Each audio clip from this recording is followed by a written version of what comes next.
207年，刘备三顾茅庐，邀请诸葛亮出山。诸葛亮未出茅庐，已知三分天下。第2年，刘表病逝，其少子刘琮代力。然而就在这时，曹操率领20万大军南下攻打荆州。那么刘琮会如何应对曹操的进攻？刘备又会何去何从呢？本期视频我们就一起走进长坂坡前救赵云，喝退曹操100万军。得知曹操率领20万大军前来攻打荆州的时候，刚刚继任的荆州牧刘琮非常恐慌，连忙召集部下商议。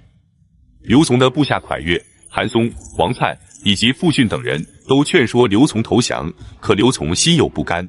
他说：“我想与诸位据守荆州，保住我父亲创立的基业，然后再静观天下的变化，不可以吗？”傅训上前说道：“我们作为臣下抵抗朝廷是叛逆之道，以荆州对抗中原是危险之事，派刘备去抵抗曹操也是无力之举。因此，将军想抵抗朝廷大军，必然是灭亡之路啊。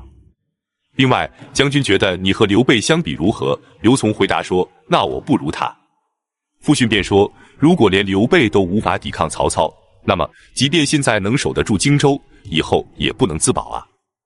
如果刘备能够抵抗得了曹操，那他以后也就不再是将军的臣下了，希望将军三思啊。”刘琮听后哑口无言，只能听从众人的建议，准备向曹操请降。此时刘备屯兵于樊城，他便瞒着刘备，让使者越过樊城，偷偷地向曹操投降。可不久之后，刘备还是得知了此事，气得暴跳如雷，立即派遣亲信前去质问刘琮。刘琮只能派宋忠去向刘备解释。刘备见到宋忠后，拔刀指着他怒斥道：“我现在就算砍下你的人头，都不解我心头之怒，可我要是杀了你，有如我大丈夫的威名。”于是他便释放了宋忠。此时曹操的大军已到达了南阳郡的治所宛城，刘琮已经放弃抵抗，只剩下他自己是无法对抗曹操的。于是无奈之下，刘备只能率众南下。路过襄阳城的时候，诸葛亮劝说刘备应该立即攻打刘琮，趁机占领襄阳，然后率领大军前往江陵，继续抵抗曹操。可刘备却说：“刘荆州临终之前曾托孤于我，如此背信弃义之事，无所不为。如果我这样做，死后还有何面目再见刘荆州呢？”他在城外呼唤刘琮，可刘琮因为害怕，不敢出来相见，刘备只能继续南下。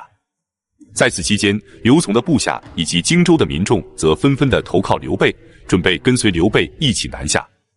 路过刘表的墓碑时，刘备上前祭拜，痛哭一番后继续出发。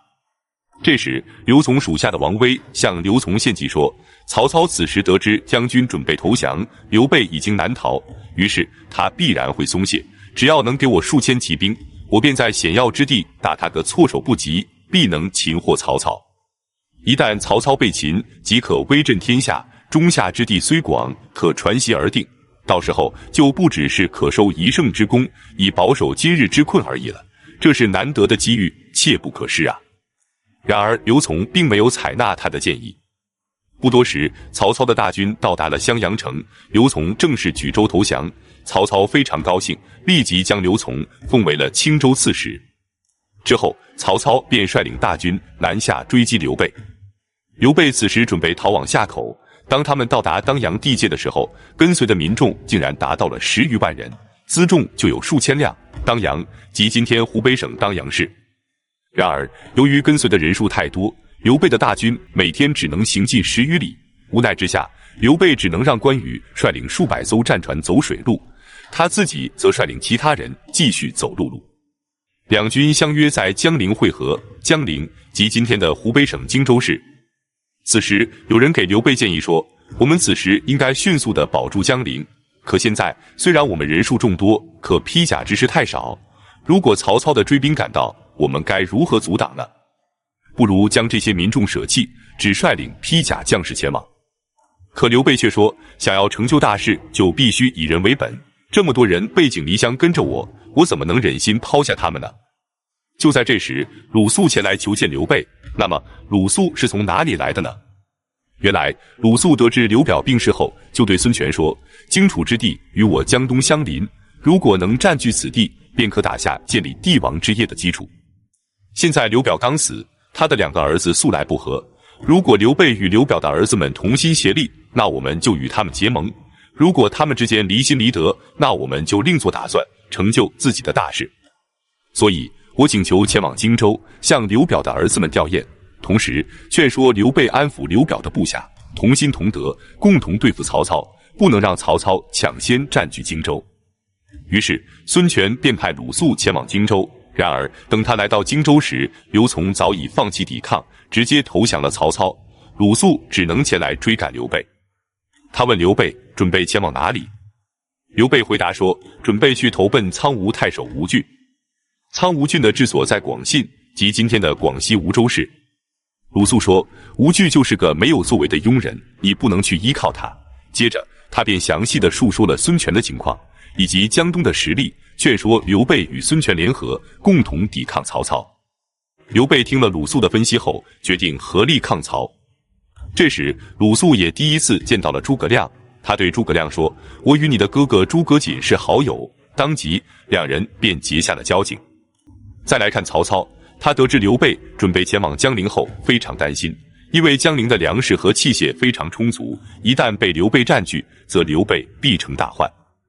于是他舍弃辎重，只率领5000精锐骑兵急追，只用了1天1夜，竟然行进了300余里，终于在当阳的长坂坡追上了刘备。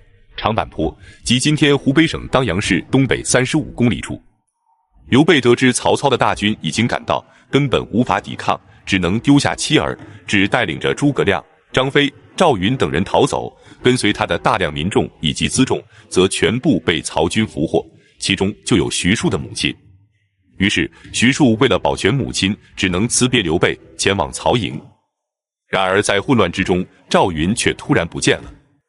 有人对刘备说，赵云往北边跑了，估计是去投降曹操了。刘备听后直接用手戟打了过去，说道，子龙是不会弃我而去的。赵云字子龙，常山国真定人，即今天河北石家庄正定县人。他身长8尺，姿颜雄伟，与关羽和张飞并称为燕南3士。191年，他受常山国的推举，率领本郡一从投奔了公孙瓒。此时刘备也刚好投奔了公孙瓒，二人便在这里相识了。可是不久之后，赵云的兄长去世，他便向公孙瓒请辞归乡，两人也就此各奔东西而去。7年之后的官渡之战前夕，刘备被曹操打败，投靠了袁绍，两人在邺城再次相遇。从此之后，赵云便一直追随着刘备。当得知赵云不见后，刘备立即派张飞负责断后。张飞连忙召集了20余名骑兵，据水断桥。他立于桥头之上，大声喊道，我乃张翼德在此，谁敢前来送死？曹军的将士们见张飞虽然人数少，但都害怕他的勇猛，没人敢上前挑战，这为刘备的顺利撤退赢得了时间。而演义里，张飞大喊3声，第1声过后，河水倒流；第2声过后，桥梁断裂；第3声直接将夏侯桀给吓死了，多少是有点夸张了，正史是不会如此记载的。不多时，赵云怀抱着刘备的幼子刘禅以及刘备的妻子甘夫人，平安地回到了刘备的身边，但刘备的2个女儿则被曹军擒获。至于赵云欺尽七出救阿斗，以及刘备怒率阿斗，也同样是演绎，正史中没有相关记载。之后，他们继续向东逃窜，到达汉津的时候，终于和关羽率领的船队相遇了。汉津即今天湖北荆门市沙洋县附近的渡口。当他们渡过沔水的时候，又遇到了刘表的长子江夏太守刘琦，他率领1万多人与刘备会合，之后两军共同前往夏口，即今天湖北省武汉市汉水之北。到达夏口后，诸葛亮对刘备说，如今态势紧急，我打算亲赴江东，求救于孙权。当时孙权率领军队驻扎在柴桑，即今天的江西省九江市西南。那么关于诸葛亮舌战群儒以及赤壁之战的具体情况，在正史中是如何记载的呢？我们下期接着讲述。